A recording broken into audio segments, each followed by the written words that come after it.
What's up, Falcons Nation? It's your boy.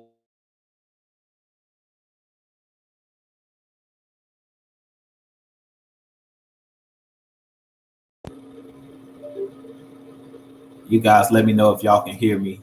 I think I had my mic went out.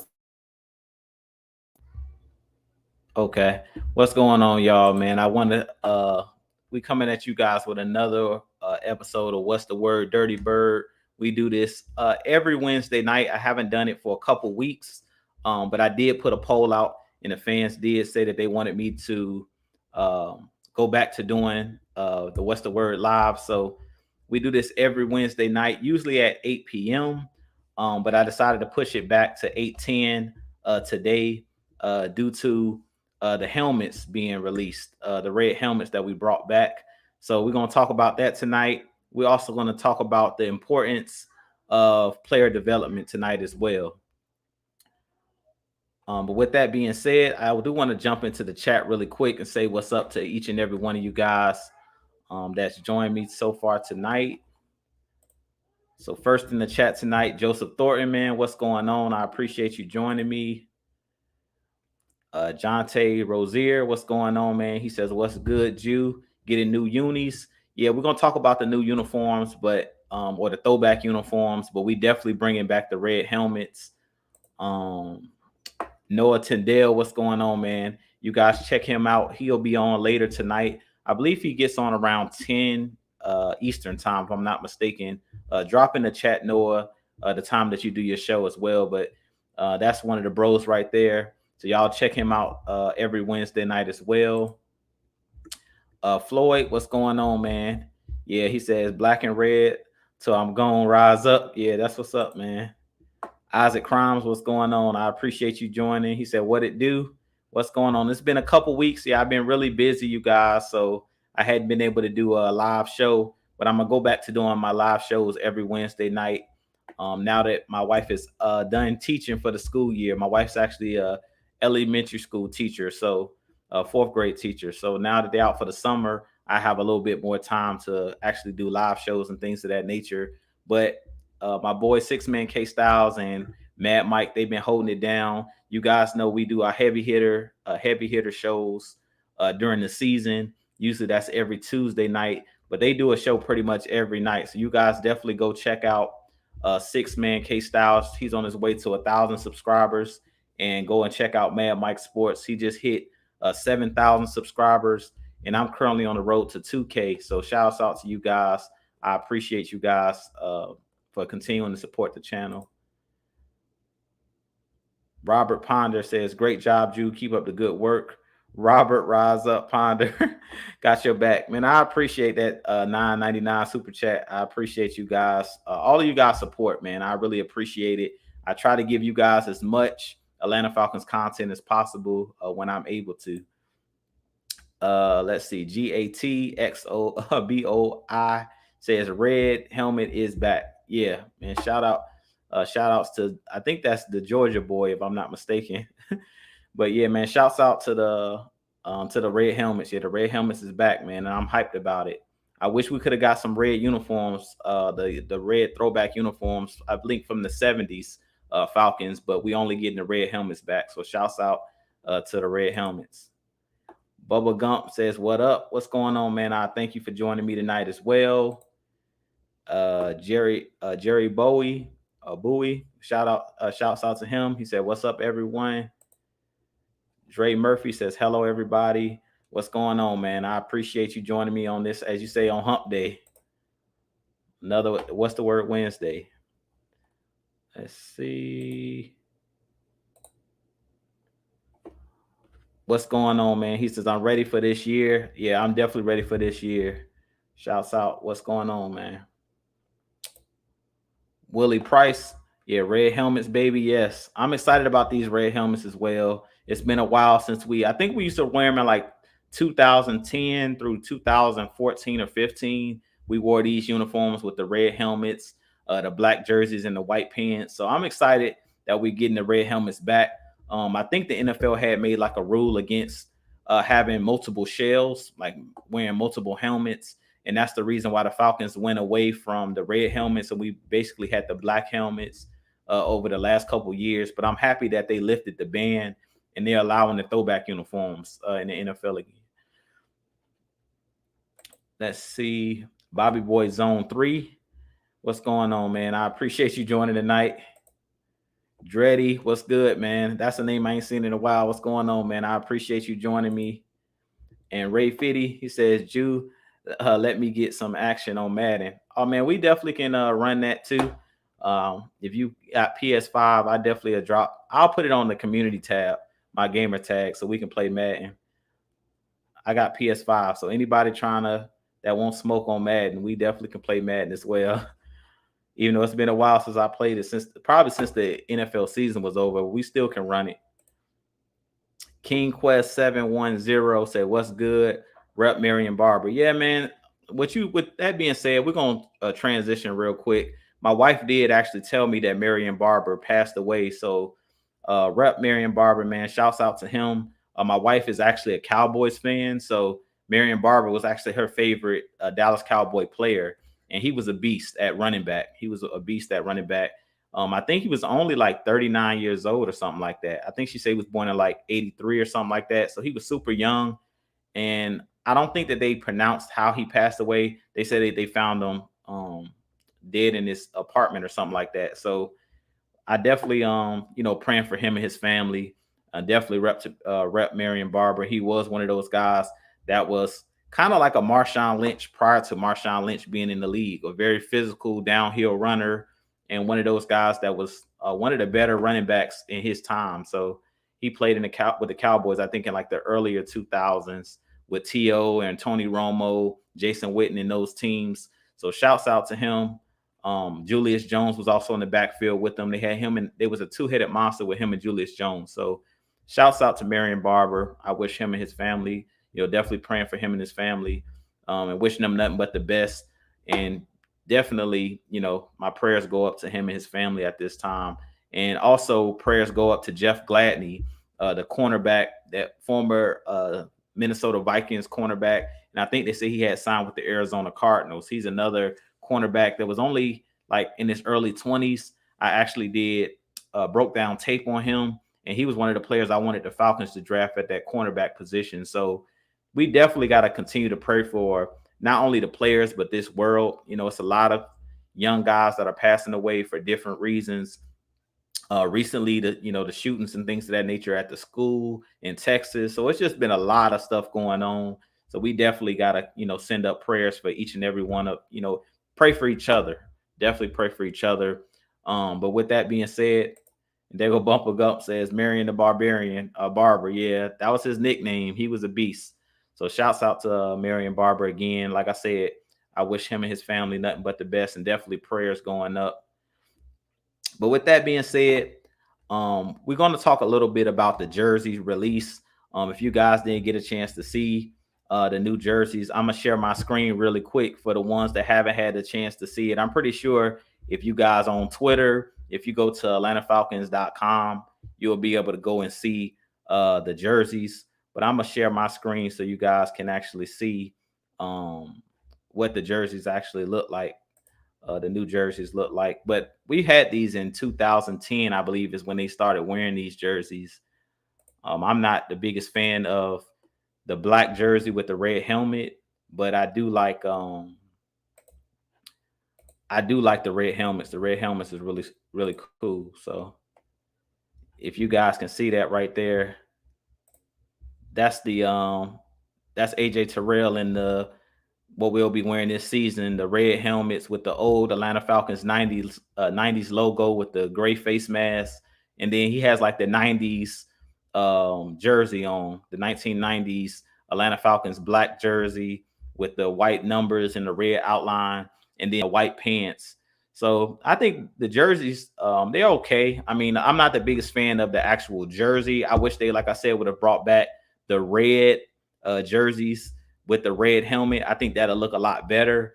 To me, it's kind of off with just the red helmets with the all black jerseys with just the hint of the red, the outline around the number and the white numbers. I kind of like the if you guys have been looking on Twitter, a lot of people have been showing the red and white jerseys with the red helmets with the white pants, like back in the day when we had guys like Billy White Shoes Johnson that played for the team, and that's when they had the Blitz Grits Falcons. I like those red on red, like the red jerseys with the red helmets with the red pants. But for those that haven't got to see it, yeah, the red helmets is really cool. I think they said we're gonna wear them in like October or something like that. Is what they dropped on Twitter and what they dropped at 8 o'clock. So that's the reason why I pushed the show back, for I can actually get to see the uniforms and get to see the helmet before I actually started the show. So shouts out, to the Falcons' new uniforms. You guys let me know what you think in the chat, or if you guys like these jerseys and the new helmet, bringing back the old helmets. Personally, I just like the helmets. I'm not a big fan of the combo of the jersey and the pants. I just am a huge fan of the red helmets. Wish they would have brought back the red jerseys, or let us wear the granite jerseys with the red and black jerseys that we had last year that we only wore like one time. I would like to see those with the red helmet. I think that would kind of be better if you add a little bit more red to the jersey. But with that being said, we're going to jump right into the first topic of the night. So let me stop sharing this screen here. And we're going to go up here. So the topic of the night we're going to talk about is the importance of player development. I've been seeing a lot of people that's been talking about the Desmond Ridder versus Marcus Mariota, the quarterback battle between those two guys. Personally, I think, and I've been saying this, if you guys checked out my channel, I did a whole video on Marcus Mariota and Desmond Ridder and who I thought would be the starter for this upcoming season. And personally, I think the Falcons should stick with Marcus Mariota. I think that's who they're going to go with this season. I do believe it's going to be open competition, like they have said, and I'm a full believer in competition. I just think that Marcus Mariota is a guy who's a veteran. He's been in Arthur Smith's scheme before when he was with the Tennessee Titans, and I think that player development is important, and that's something that I've talked about numerous times here on my channel. Even when we do our live shows and post-game shows and things of that nature, last season, I always talk about player development, that teams are built in the draft. You have to be able to develop your talent. And I feel like over the last, I'll say within the last 5 to 6 years in the last regime with Dan Quinn, Thomas Dimitroff, I don't feel like that actual regime did a good job of developing talent. If you look at all of the guys that recently were let go, it was a ton of guys that never really actually played. Last week, we released John Kaminsky, the defensive end that we drafted a couple years out of Charleston. I think it was like 4 years ago. He hardly ever really played when Dan Quinn was here. He played sparingly because of injuries, but he really was on the bench a lot when Dan Quinn was here. They relied on Tat McKinley. They relied on guys like Vic Beasley. They really didn't give, to me, John Kaminsky a fair shake. You had a guy like Deidre Sanat, who was here for about 3 to 4 years as well. Another player that really didn't never see the field. The only guys that you really seen develop with the last regime is Foye Aluakon, Isaiah Oliver. He was one of those guys that actually kind of developed under the last regime. But you still have guys like Quadre Olison, the running back, who's still currently on our roster, that we still really don't know what he is. When Dan Quinn was here and the last coaching staff was here, Thomas Dimitroff, to me, they didn't do a good job of developing talent and playing the rookie guys that they had. And I think that that's something that's kind of been a blessing in disguise with this current regime, because we don't really have a lot of money. Because our cap, the cap was all tore up, and we basically really didn't have any money because of the bad contracts that Thomas Dimitroff, gave different players. Right now, we're kind of, like I said, we're still in cap hell. So the benefit of being in cap hell is we're having to play these young guys and develop these young guys. And I really think that Arthur Smith so far, him and Terry Fontenot, have done a pretty good job of giving guys opportunity, but I really feel like they've kind of had to do that because we haven't been able to go out and get the big name splash free agents. So I believe like if we want to be a winning team, like moving forward as the Atlanta Falcons, if we want to consistently be able to win, you have to be able to develop your talent. If you look at the teams like the Seattle Seahawks when they had the Legion of Boom, pretty much all of those guys they had on the Legion of Boom were draft picks.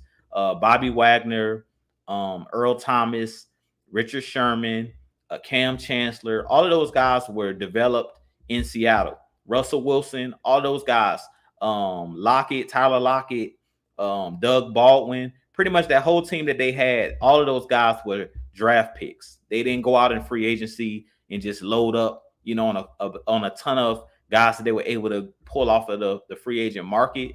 They did a good job of drafting guys, and they did a good job of evaluating talent. And I think that that's something that we're going to have to do here in Atlanta. We're going to have to take a book out of the Seattle Seahawks page and a lot of these other teams that have won consistently. The New England Patriots, they're another team that pretty much goes out and drafts pretty well, drafts players that fit their scheme.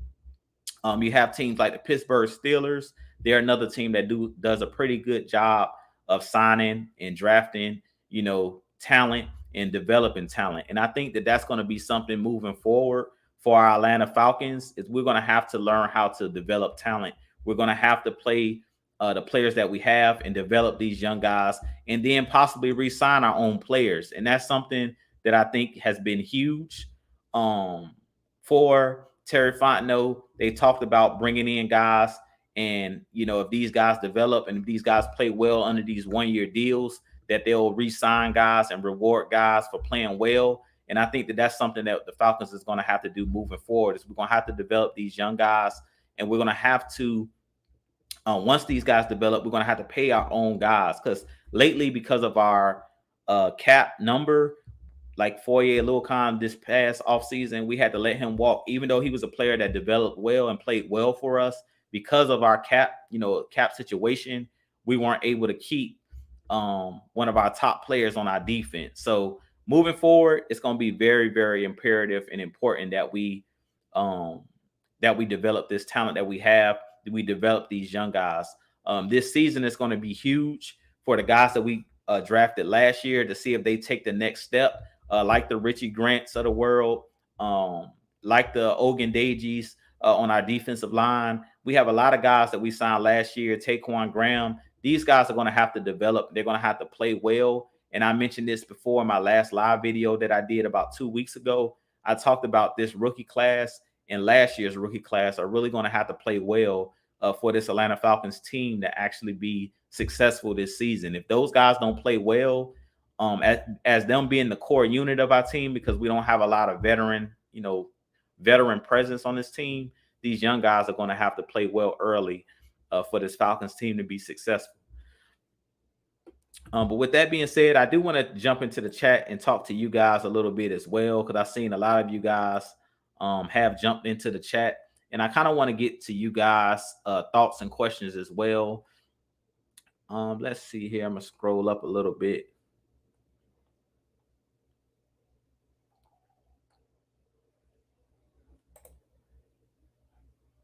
Tony Wright says John Kaminsky signed with Detroit today. Yeah, I heard that he did sign with the Lions, but I heard that it was like 8 teams. The rumor on Twitter was that it was 8 teams that was interested in John Kaminsky, which tells me that teams think that John Kaminsky has the attributes, which I thought all along, him being 6'5", 280 pounds, a long, tall, athletic type of defensive lineman.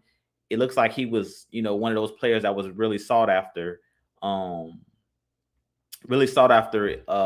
in free agency or on the open market. So that just tells me that they think that he's a pretty solid player, even though he really didn't have the numbers to back it up when he was in Atlanta, because I feel like he really didn't get as many opportunities as he should have.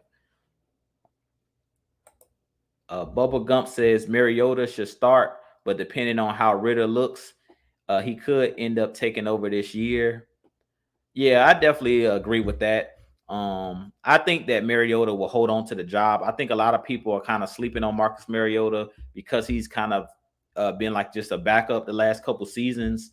A lot of people don't really still believe in Marcus Mariota, or they think that Desmond Ritter should kind of be thrown in the fire. But that's kind of why I wanted to talk about the importance of player development. Like at some point, we're going to have to let these guys develop. And I really don't think personally that Desmond Ridder is a guy that you should throw out there in week one or throw out there at the start of the season, playing the New Orleans Saints in week one, unless he goes out there and, like I said, and kills it during preseason and outplays Marcus Mariota somehow, which I don't see happening, just for the mere fact that he's learning a whole new scheme. And Marcus Mariota's played in this scheme, I believe, like 2 seasons when he was with the Titans with Arthur Smith. So he knows the language. He's familiar, with the expectations of what Arthur Smith is looking for. And I believe that was the reason that Arthur Smith went after Marcus Mariota right after they traded Matt Ryan. Like Marcus Mariota was probably the first person that Arthur Smith called to try to bring in. Like they literally signed Marcus Mariota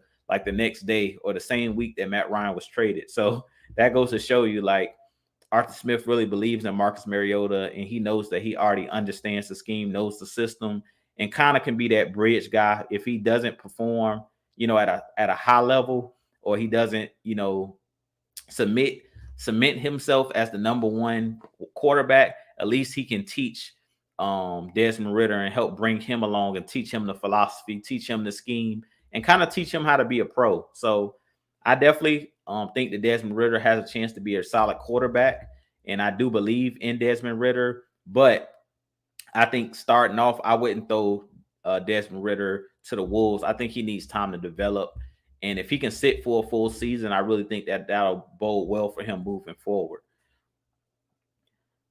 Let's see here. And Hucklebuck 71 says the bad guy era. Yeah, that's what we've been saying here. Mad Mike, K Styles, that was their theme. The bad guy era has started. Yeah, they're kicking butt and taking names. Terry Fontenot and those guys, they're cleaning house. If you look at this roster, it's pretty much a total turnover. Like all of these guys, it's not many people left or many players left at this point from the last regime. Dreddy says, "Hey Drew, what do you think about Frank Darby? Do you actually think he wants to play? Or every time I see him, he's always playing around?" I think that Frank Darby is actually going to be a solid player. I think he was a player last year that Dave Ragone, who's like our offensive coordinator, him and Arthur Smith are both like 1A and 1B when it comes to calling plays and developing plays and things of that nature for the offense. And he talked about, Dave Ragone talked about Frank Darby last season as a guy that he was working with in practice and stuff like that, and a guy that was playing special teams mainly last season because he was learning the playbook and things of that nature. But now he's in year 2. We should see Frank Darby actually hit the field this year if he plays well during preseason and does well at training camp. Of course, there's a lot of competition now at the wide receiver position, but I definitely think because Frank Darby was a guy that they drafted, I expect Frank Darby to actually play some snaps on offense this year. So we'll just have to see.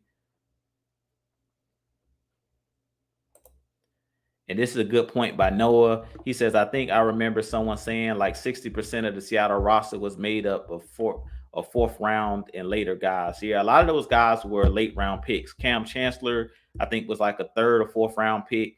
I think Richard Sherman was like a 5th round pick, and he turned out to be a Hall of Fame cornerback. So a lot of those guys were lower draft picks. They weren't 1st round picks. I don't even believe Russell Wilson, to be honest with you, I don't think he was a 1st round pick, if I remember correctly. I think he was like a 2nd or 3rd round pick. So that bodes well for a guy like Desmond Ridder. For those that think that because Desmond Ridder was like a third or 4th round pick, just because he was taken in the 3rd round doesn't mean that he can't be a franchise quarterback or that he can't be a guy that can be the Atlanta Falcons' future, quarterback or be a star quarterback in this league. If he develops, I definitely think that Desmond Ridder, he has all of the tools to be a great pro. He's showing the leadership already. He's saying all of the right things in OTAs. So we're going to see where it goes from here. I'm definitely excited to see how he develops and see, definitely see if he could possibly be the future quarterback for the Falcons.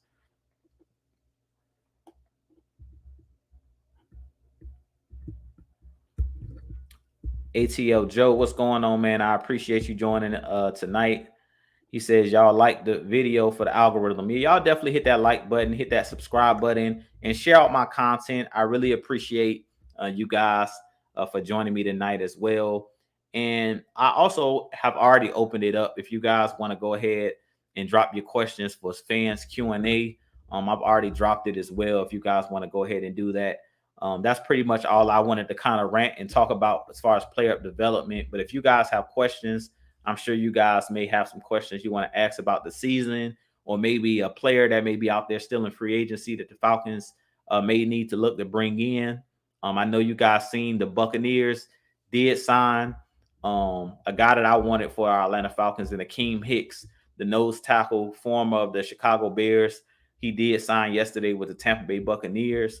So they just got that much stronger, on their defensive line in Tampa. So much for him being an Atlanta Falcon. He was a guy that I wanted the Falcons to try to bring in.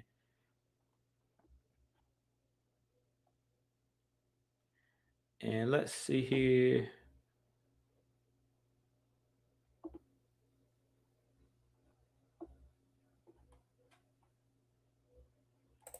And Brian Peoples, what's going on, man? I appreciate you joining tonight as well. Tony Wright says, what are your thoughts on the Falcons signing veteran free agent center CJ Treader and release Matt Hennessy? With that, Drew Darman could continue to develop under Treader's tutelage. This is a good question, Tony. I like CJ Treader from the Browns, from Cleveland Browns. He's a really good center. As you guys know, we did get Alex Mack years ago from the Cleveland Browns and brought him in to be that veteran center. And I wouldn't be opposed to bringing in CJ Treader, but at the same time, I kind of want to see where this goes with Matt Hennessy. If they want to bring in CJ Treader, I wouldn't mind it, because he's a guy that played really well last season, and he's a really solid center. But I think that Matt Hennessy, I want to see where he goes with the development. As I talked about earlier in this video, it's all about player development. And I feel like we have to give players time. Last year was Matt Hennessy's first full season as the starter, because we had Alex Mack on the team. So let's see where it goes. I really think that Matt Hennessy should show some improvement this year due to last season, or him and Drew Dalman, let those guys battle it out for the starting position. Personally, if it came down to Drew Dalman and Matt Hennessy, I think that Matt Hennessy is the better of the two right now because of experience. But we have to wait and see. But if they would like to bring in JC Treader, I wouldn't mind bringing him in. I mean, he's the guy that's a veteran. And as you know, the center is the guy that makes all of the calls. He has to understand, tell the other offensive linemen what to do, who to double team, where to slide, the protection. He pretty much does all of that, him and the quarterback. So you definitely want a veteran guy at the center position, or you want a guy that's been learning. And I think that Matt Hennessy could definitely be a guy that we're kind of sleeping on. And let's just give him a chance to see if he's gotten better and, have these guys compete. But I wouldn't be opposed to bringing in CJ Treader. I think he's a pretty good player. Hucklebuck 71, what current free agent do you think we should pursue? This is a good question. To be honest with you, I'm not too sure what players are still out there as far as like edge rushers and defensive tackles, but I would like the Falcons to bring in a veteran defensive lineman. I really don't feel like we have enough veterans other than Grady Jarrett. You really don't have any veterans. I mean, you have Ogundeji from last year, but he's still young. You brought in D'Angelo Malone. You brought in Arnold Ebiketie. But you really don't have, and then you brought in Lorenzo Carter, who's like the elder statesman, or the most veteran guy at the edge position or outside linebacker position, who's been in the league about three to 4 years. But other than that, you really don't have any grizzled veterans other than Grady Jarrett. Like, who do we really have? I really want the Falcons to bring in, if they can, like a proven defensive end / outside linebacker, somebody who's done it on the highest level, maybe like a Justin Houston, or one of the guys like that. I wanted them to take a look at Jadeveon Clowney, but he ended up re-signing with the Cleveland Browns. So it's some names that's still out there. I just have to go and take a look at the list. I'm not too sure of all of the free agents that's still out there, but that's personally what I think the Falcons need to focus on is a defensive lineman, like a defensive tackle, a veteran defensive tackle, and a veteran defensive end slash outside linebacker, because that's where we're really thin. And that's where my most concern is. The offensive line and the defensive line is my biggest concerns moving forward in this season for the Falcons, because we are really either really young, or we just have a lot of unproven guys. Like the offensive line last year didn't play well. So I'm concerned because I don't know if those guys are going to improve, but I'm willing to give them a shot. And then the defensive line, you just don't have like any experience other than Grady Jarrett, Lorenzo Carter. These guys don't really have any experience, and you don't really have no guys that have proven anything, like have had a season where they had 10 plus sacks in the season. You have a bunch of young guys that, have played on the college level. So those are my biggest concerns, but I'm not too sure about guys that we should sign or pursue at this point, because the guys that I wanted, it looks like he just was signed. Akeem Hicks was the guy that I really wanted. Noah says, question, removing bias, which roster would you take, ours or the Panthers? I heard this question earlier today. Is this in regards to the defense, or is this in regards to the total roster? If we're saying the total roster, I probably would go with the Falcons if we're talking about total roster. But if we're talking about defense, I think that the Panthers, have more proven players in their front seven than the Falcons, because I like Brian Burns a lot. I think he's a guy that's a borderline Pro Bowler if he hasn't already made a Pro Bowl. Last year they had the guy that signed with Hassan Reddick, who signed with the Eagles, and he's a really good edge rusher as well, but he's no longer on that team. And then they also have, they still have Auburn's the big guy up front. I can't think of his name at the moment, but he played with Marlon Davidson, and he was a guy that I wanted, the big nose tackle for the Panthers. So the Panthers defense was really good last year, and they have a pretty good secondary. Last year they brought in J.C. Horn, who got injured. Last year they had Stephon Gilmore, but I think he is no longer on the team. But I think that they have a more proven defense. They have pretty solid linebackers as well on their team. So I think I would probably take the Panthers front seven over our Falcons front seven as far as the defensive line and linebackers. But I think if you're talking about this total roster, I think the Falcons have a better offense, has better offensive players, because Christian McCaffrey is always injured. I'm not a big fan of Sam Darnold. I think that Marcus Mariota can compete with him. And then I'm not huge on their wide receivers. Other than DJ Moore, I'm not the biggest Robbie Anderson fan. I think that Kyle Pitts, Drake London, and those guys, Cordero Patterson, I would take our skilled position players over the Panthers skilled position players. So I think I would go with our roster, and that's just removing bias. But as far as the front seven, I think I like their defensive line a little bit better than our defensive line. Edward says, do you believe the front office are waiting to see what they have before signing a veteran? I'm not sure what the front office is thinking. As I always say, and I've said this numerous times, I'm not really sure. And this is what me, Mike, and Kevin always says, six man. We don't know, we don't know what they're thinking. We don't know at this point. I didn't think they were going to move off of Matt Ryan and pursue Deshaun Watson, but they did. So at this point, I really don't know what the front office is thinking. But if I were them, I would just go in and sign somebody, one of these veteran defensive linemen, for the mere fact that I believe in strength in numbers, and I believe in having veterans on your team that can help the young guys come along, learn the playbook, teach them some tricks to the trade, because it's two different levels on college and pro level. The NFL, you got to be a professional. You got to have more than one pass rush move. You can't really just dominate with athleticism necessarily in the NFL, because everybody is an elite athlete on the NFL, level, where in college you have guys that are on scholarships. You have teams like Alabama that has a bunch of 5-star recruits, where in the NFL, every team is pretty much evenly matched when it comes to talent for the most part. All of these guys are pros. All of these guys were the best of the best when they were in high school. All of these guys were usually the best of the best on their college football team. So you're not going to be able to just out athletic everybody. You're not going to be able to just use your strength and be stronger than everybody. Like when you get on the NFL level, it comes down to being a technician, understanding technique, understanding your assignment, being smart, like all of that stuff factor in on the NFL level.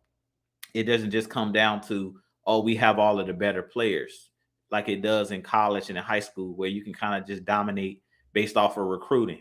The NFL is on a whole nother level, especially now because of the cap, because everybody pretty much, have the same amount of money. It's not like baseball where the Yankees have a ton of money and then you have those smaller market teams that can't really, go out and sign big name guys. In the NFL, it's pretty much evenly matched. Everybody has a fair opportunity. Everybody has the same amount of money. It's just how you divvy out that money with your front office. So I guess I don't really know what they're doing, when it comes to whether they're just waiting or whether they're going to sign a veteran.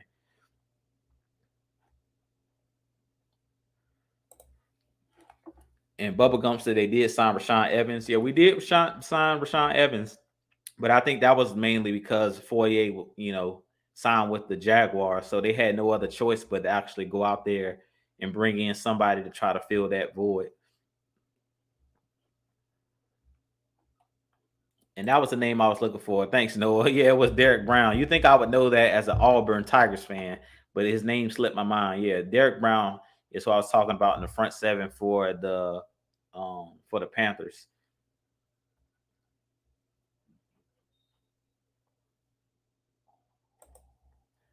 And Dre Murphy says, I was hoping and praying we and wishing we would have drafted Travis Jones, though, but no, we had let Baltimore Ravens snatch him up out of the draft. Yeah, I talked about this during the draft. It's like you have those teams historically that go and they value defensive line play. And I said the Eagles, the Ravens, those were the teams that I named. And sure enough, who drafted Jordan Davis? The Eagles.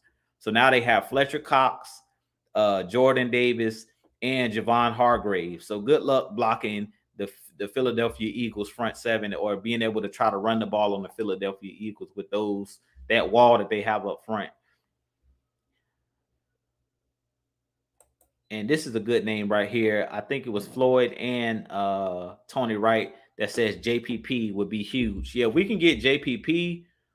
That would be huge. I think if he's still out there on the free agent market, and I think he may be, that would be huge. JPP is one of those guys that is notorious for getting double-digit sacks in a season, and he's a guy that can take over a game. And he's a guy that can help these young guys like Ogundeji. He can help these guys like Arnold Ebiketie. All these young guys we have, D'Angelo Malone, all these guys. So that's what I'm looking for, like a JPP, a grizzle vet, somebody that understands the game, somebody that can help teach these guys the tricks of the trade and teach these guys how to get after the passer, because that's kind of what we've of course struggled with is pass rush the last couple seasons. And let's see here. You guys continue to drop your questions in the chat as well. It says, let's see. Question says, Noah says, what advice would you give to someone who wants to start becoming a podcaster, streamer for Atlanta sports? All I would say is just do it. I don't care. You don't have to have, the best equipment. Mainly, I do my videos from my cell phone. So, just get started. I started doing YouTube, I think almost 2 years ago. So I think I've been doing it for like 2 full seasons. After last season, I've been doing YouTube for about 2 seasons. So, and I'm almost at about 2,000 subscribers. So if you're passionate about Atlanta sports or about anything, you should just do it. Like, go ahead. All you need to do is create your YouTube page, which basically all you need is a Gmail account, and go ahead and get started. I mean, that's how I started. I started from 0 subscribers and just worked my way up. So that's the only advice I would give. If you're passionate about it, definitely just start dropping videos, uploading videos, and talking about what you're passionate about. Because I'm definitely one of those people that's passionate about our Atlanta Falcons. So that's what made my wife convinced me to go ahead and start my channel, because I already was talking about the Atlanta Falcons on a daily basis with just friends and family and other Falcons fans. So if that's something that you enjoy, I definitely will support you. So if you're somebody that's an up and coming podcaster or streamer or whatever you interested in, definitely I definitely would subscribe to your channel and support you.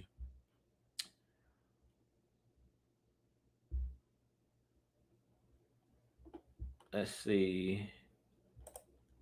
And Tony Wright says, I stated that I do not believe that JPP would be a good fit, and he would not. I think the JPP would be a good fit because he can get after the passer. Like, remember, Dean Pease plays a multi-front defense, so it's not he wouldn't necessarily have to be standing up in a 2-point stance. If JPP feels more comfortable, which I think he's better rushing the passer with his hand in the dirt, there's times when Dean Pease allows his defensive ends or his outside linebackers to put their hand in the dirt. I just want the Falcons to go out and get as many pass rushers as possible, because right now my biggest fear or my biggest worry, I won't even say fear or concern, and even a worry, my biggest concern for this team is that we don't have any proven guys. That's my biggest concern right now for this Falcons team is who's going to step up. You got Marlon Davidson. You got Ogun Deji. You have D'Angelo Malone. You have Arnold Ebiketie. But you really don't have no bona fide. You have Lorenzo Carter, but you don't have any bona fide 10 sacks a season or even someone who consistently got 5 to 10 sacks in a season consistently. Even Lorenzo Carter, he's a guy that has gotten, like, I believe the highest sack numbers he's had, I think, is like 6 or 7, if I'm not mistaken. So you really don't have anybody that's consistently proven it on this level that they're a dog and they're a guy that you have to game plan for. Right now, we just have a bunch of unknown, which could be a good thing at the end of the day, because you don't know. Some of these guys could come out, and surprise us all, like the Epicades and the D'Angelo Malones, because it's their first season. Maybe they come out and hit the ground running, but that's my biggest concern right now. But like we said, please like, share, subscribe to the channel. Not just my channel, but Mad Mike, 6-Man K Styles. I'm almost at 1,800. I think I'm about 30 subscribers away from 1,800. So I appreciate each and every one of you guys for your continued support, continuing to support the channel. Let's see here. King Quest says King Quest 710 says, speaking of the Panthers, how many times Robbie Anderson going to get lit up by the Falcons like he did last year? Yeah, exactly. That's why I say I'm not the biggest fan of Robbie Anderson. He's a pretty good wide receiver, but he's just a speedster. He's like a D'Angelo, like a Deshaun Jackson that was with the Eagles. Deshaun Jackson, I'm not saying he's on his level, but that's the type of player he is. Kind of like a one-trick pony. He's a guy that's just a deep threat mainly. He's not a guy that's really a run-out-the-catch type guy. He's one of those guys that they like to throw the 9 route and throw the long ball to, similar to like a Hollywood Brown that plays for the Ravens. Now the Arizona Cardinals, I think he was traded during draft night in Hollywood Brown. But that's pretty much his style of play. Is he's just one of those guys that's like a 9 route deep threat, take the top off the defense type of player. But yeah, I'm not the biggest fan of Robbie Anderson, but he did get lit up last year. I think it was with Eric Harris lit him up in that game against Atlanta, in that home game against Atlanta. So yeah, he probably going to get lit up again this year, especially with Richie Grant and Jalen Hawkins being on that back end. But with that being said, I'm scrolling up to see if I missed any questions. Does anybody else have any questions? Let's see here.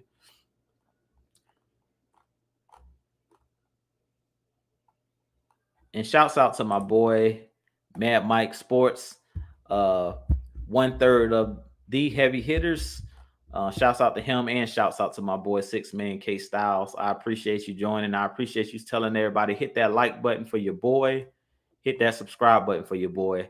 The likes is free and the subscribes are free. So I appreciate you guys.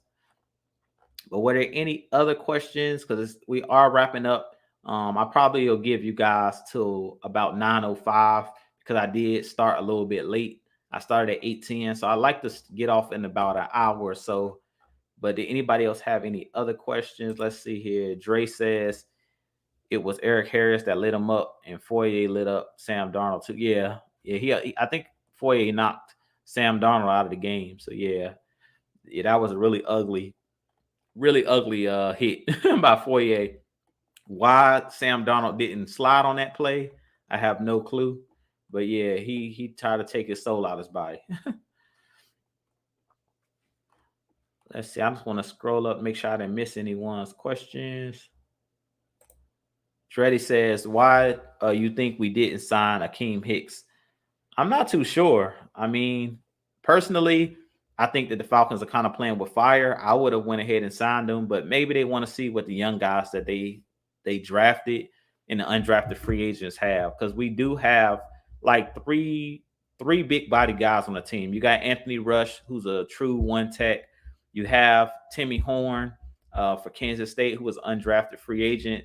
That's like 6'5", 320. So he's a true one tech.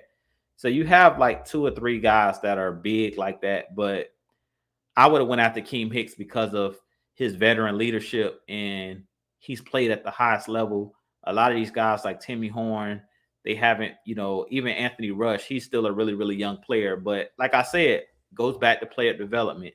They're trying to give these guys a chance, because I feel like with our last regime, Dan Quinn and those guys, to me, and Thomas Dimitroff, for whatever reason, like what for a guy like Quadri Olison and Ito Smith and Brian Hill, they really didn't give those guys a fair opportunity to see what they had. They went out and signed a guy like Todd Gurley, who was already kind of banged up and was a veteran, and they continued to sign veterans over just playing the guys that they drafted, and see what you have in those guys. Like I said, I still don't know how good Quadri Olison is, and I don't really blame that on Arthur Smith. I blame that on the last regime, because Dan Quinn and the last coaching staff never they hardly ever even allowed Quadri Olison to dress on game day. Like, he was a guy that was on the sideline with sweats on. He was not even playing. He wasn't even on the active roster 90% of the time. So you don't even know what he is. We continue to just sign veteran guys instead of playing the rookie guys or playing second and third year guys and see what they had. So, guys like Deidre Sanat didn't ever get on the field. So, I'm not opposed to, them not bringing him, because they want to allow these young players like the Anthony Rushes and the Timmy Horns to see what those guys can do before they go out and sign somebody.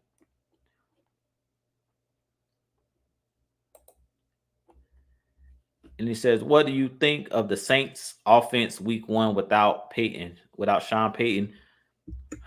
To be honest, I'm not too sure what to expect. I'm waiting to see them in preseason a little bit to see, because I'm hearing that Jameis Winston is injured. I don't know how true it is, but they were saying that he was limping at practice or something like that, or in OTAs. So they don't know if he's fully healthy. So it's hard to tell what to expect from the Saints offense. And then I think Alvin Kamara, he got into some off the field trouble. So he has to go to court at some point this summer. So he might get suspended. So he might not even be there game 1. But what I'm expecting out of the Saints this season, generally, it's just a really solid defense, because Dennis Allen was their defensive coordinator, and they made him the head coach. So I think the Saints are going to be more of a defensive-minded team moving forward, and then their offense is kind of going to be similar probably to the Falcons, where it's going to be run first, throw the ball short to Alvin Kamara, and now they actually brought in Chris Olave, who's a really, really good wide receiver out of Ohio State. They got Michael Thomas coming back, and then they signed Jarvis Landry. So they have weapons. I mean, the Saints, they did a good job of retooling their team. They signed the Honey Badger. So the Saints, they had some really, really good signings this offseason, to be completely honest with you. But I think that they're going to be a defensive-minded team. I don't know what to expect out of their offense. I think they're going to be mainly a run first, try to control the clock, and play solid defense, because that's what they were more of last season after, not really having a consistent quarterback. They were mainly a run first type team and play solid defense and try to win the turnover battle and win the field position battle. So I think that's what you should expect early, until we find out exactly how healthy Jameis Winston is, because I think he had like either a torn ACL or Achilles last year that kept him out. So he's still recovering from that. And Dre says, I don't think the Aints going to be all that good this year without Sean Payton. Myself, that's just my opinion.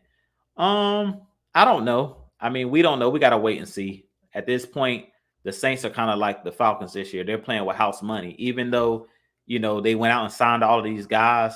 They're playing with house money because they have a new head coach, and he might be. I feel like he's going to try to change the philosophy and be less of a offensive minded team and be more of a grounded out defensive minded team, which is really what they've been over the last couple of years. Even when Drew Brees was on their team, uh, 2 years ago, they still was a team that would run the ball, throw the ball short because Drew Brees had lost his velocity and lost his arm strength. So they were already more of a defensive minded team the last couple of years when Sean Payton was there. But if you can play solid defense and you can run the ball successfully, I think that you have a chance to win a lot of football games. So I wouldn't sleep on the Saints.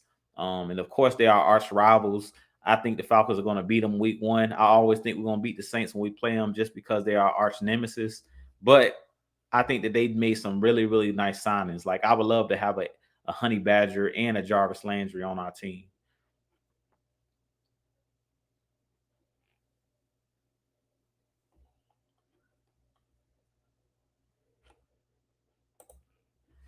And Hucklebuck 71 says, which side of the ball do you expect to see most improved this year? I think it will be the offense, to be honest with you. I think the offense is going to be more improved because you have Marcus Mariota, who can actually run the football. And I really think that Arthur Smith is going to be able to open up the playbook a little bit more and be or be more creative. I really think with Matt Ryan, it kind of limited the plays that Arthur Smith could call. And then also the wide receiver position limited what the Falcons could do. Because last year we know we really didn't have a pure number one receiver or a pure number two receiver. We had Russell Gage, who's really like a third option at best. And we had Kyle Pitts, who was really supposed to be the tight end, but end up being the number one wide receiver. But now with Drake London added, with Brian Edwards added, Alden Tate, all these guys added, and then you still have guys like Zacchaeus, who was pretty consistent, but he had to actually play like the number two receiver when really he's like a slot or a fourth or fifth option. But now with all of these guys plus Cordell Patterson, who scored 11 touchdowns last year, like now you've opened it up where you have multiple weapons and you have a quarterback that can actually run for first downs and keep the chains moving. That was the biggest Achilles heel for the Falcons last year on offense and on defense was third downs. We couldn't convert third downs and we couldn't get off the field on third downs. Those were the two biggest Achilles heels for our Falcons team last year to me, in regards to not being able to control the clock and not being able to keep drives alive and sustain drives and not being able to, hold teams down on third and fourth down. A lot of the times teams were going for it on fourth down because they didn't believe we could stop them. And pretty much I'll say like 85% of the time they were picking up fourth down conversions. It was 4th and 1, 4th and 2. So I think it'll be the offense because of the mobility of Marcus Mariota and also having a lot more weapons on offense for the skill positions.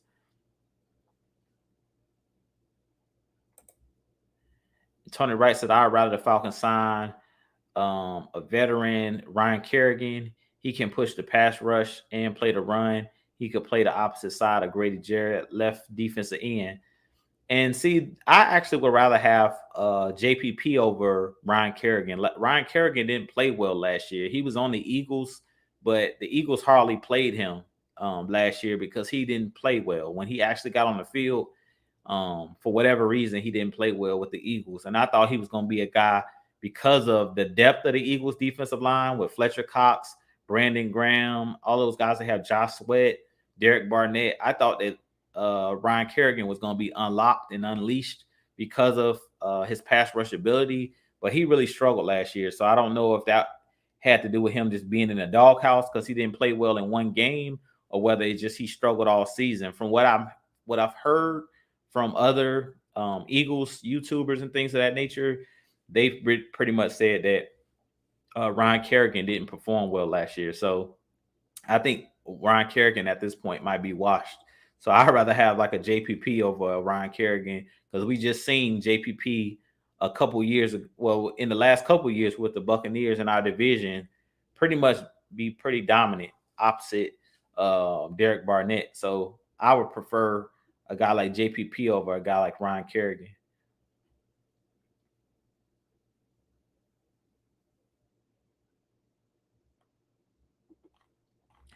And let's see here. And I'm gonna get off in the next 5 minutes. So I'll give you guys 5 more minutes. So like 9, 10, I'll get off. But I want to answer a few more questions here.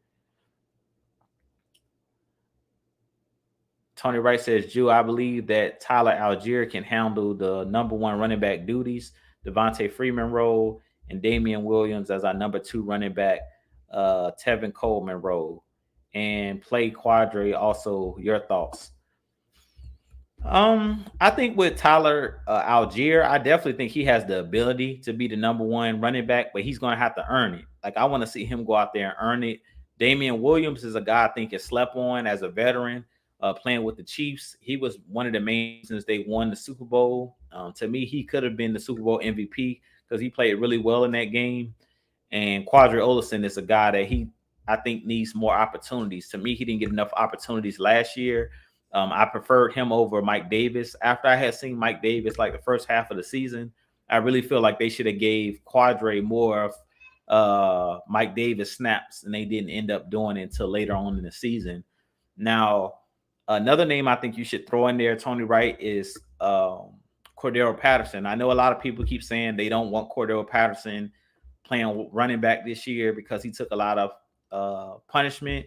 Personally, I think that Cordell Patterson is best used as a running back or as a Swiss Army knife, but you got to put him in the backfield because he's a guy similar to a Debo. When I talked about a couple weeks ago when Debo was demanding like top wide receiver dollars, I don't think that Cordell Patterson is a wide receiver. I think that Cordell Patterson is an offensive weapon, but he succeeds or plays best when he's basically playing the running back role, like when he's in the backfield, because he draws mismatches. If you pair him up against linebackers, he's going to win that battle 9 times out of 10. If you put him up against a consistent cornerback, I don't think that Cordell Patterson necessarily runs the best routes. He's not a great route runner. He's just an athlete, meaning he's good once he gets a step on you. So I really think if the Falcons want to get the best out of a guy like Cordell Patterson, you have to continue to use him as like a running back / wide receiver. He's not a pure wide receiver. If you put him at like the slot or make him a pure wide receiver, I don't think you're going to get the same production you got out of him last year. If you go look at most of Cordell Patterson's touchdowns last year, it was when he was coming out of the backfield or when he was disguised as a running back, so teams didn't know where he was going to line up. If you just strictly line him up at wide receiver, I don't think you're going to get the best out of him because that's not what he does best. So that's just personally what I believe when it comes to, Cordell Patterson. But I do think the other guys that's listed here, I definitely think that this is a pretty good list. And Tyler Algier definitely has a chance because he's been one of the better college running backs at BYU. He definitely could possibly be the starter. And let's see here. Who do you think will win the matchup with AJ Terrell and Cooper Kupp? I think that they're both going to have both of them were going to take some W's and both of them going to take some L's. Like Cooper Kupp is the real deal and AJ Terrell is the real deal. So in a matchup with Cooper Kupp and AJ Terrell, you're not going to completely lock down a guy like Cooper Kupp because he runs routes and Sean McVay does a good job in putting him in situations where he's going to succeed, whether it's lining him up in the slot, whether it's lining him up in the backfield. He does a lot of different things of moving Cooper Kupp around, but that'll be a good matchup, AJ Terrell versus Cooper Kupp. I think AJ Terrell can probably get the better of him, but you're not going to stop him or shut him down, meaning like no catches in the game or something like that. Like that's wishful thinking. Like Cooper Kupp and most of these wide receivers, these top wide receivers, unless you're getting pass rush and the pass rush is getting home quick, the Rams have too many weapons to be able to just lock them down. Like they recently got Allen Robinson from Chicago, who's really like a number one wide receiver. You still got Cooper Cup, and you still got those, litany of running backs that they got back there, and Cam Akers. Like the Rams are loaded. Tyler Higbee. So you're not locking them down. But AJ Terrell is a guy that can match up with anybody. He's a top 5 corner already in the game. Yeah, I said top 5. AJ Terrell's top 5 corner. So I think that'll be a good matchup. And this will be the last question for the night. And it reads, with Avery Williams moving to the offensive side of the ball now, that opens up an opportunity for free agent DeAndre Alford to play for that number 5 corner position. Your thoughts? I like D Alford a lot. I think that D Alford is going to make the 53-man roster. I mean, I have that kind of belief in him. He was playing in the CFL, if I'm not mistaken, or in the Canadian League, but he's a guy that won a championship on a Canadian level. He was a guy that actually basically shot his shot at the Atlanta Falcons on Twitter last season when we were struggling, when our corners were struggling. He basically dropped on Twitter, he at the Atlanta Falcons basically stating, "Come get me. Like, if you want a corner that can help lock down some wide receivers, you guys come get me." And the Falcons decided to do that in the offseason. So I love D Alford. I love his his mojo or his swag. I love his confidence. And I think that he's a guy that's not afraid of the big moment. If you go look at his highlights when he was with in the CFL, he had a lot of plays that he made on the football. He's really good. Has very good instincts as far as attacking the football in the air. A guy who can take the ball away, take it back to the house if he gets his hand on the football, and he's a playmaker. So I definitely like D Alford a lot, and I definitely think that he has a chance to possibly move up the depth chart. Like, I don't think he'll be the number 5 corner. I think he's going to compete with Darren Hall and a lot of those guys. So those guys better keep their head on the swivel, and those guys better play well in the preseason, because D Alford is a playmaker. That dude is a very good tackler. And that's something that I love in a cornerback, is somebody that's physical. And he puts me in the mind.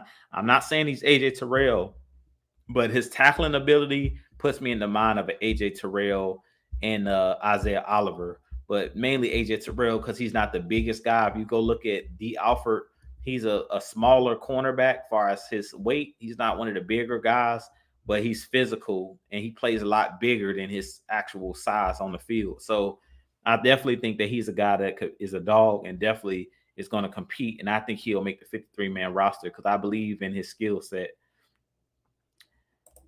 And Eric Mack, he said, "What it do? What's up, man? I'm getting ready to close out the show, but I appreciate you joining tonight as well. You definitely can watch it on the playback if you're just now joining me.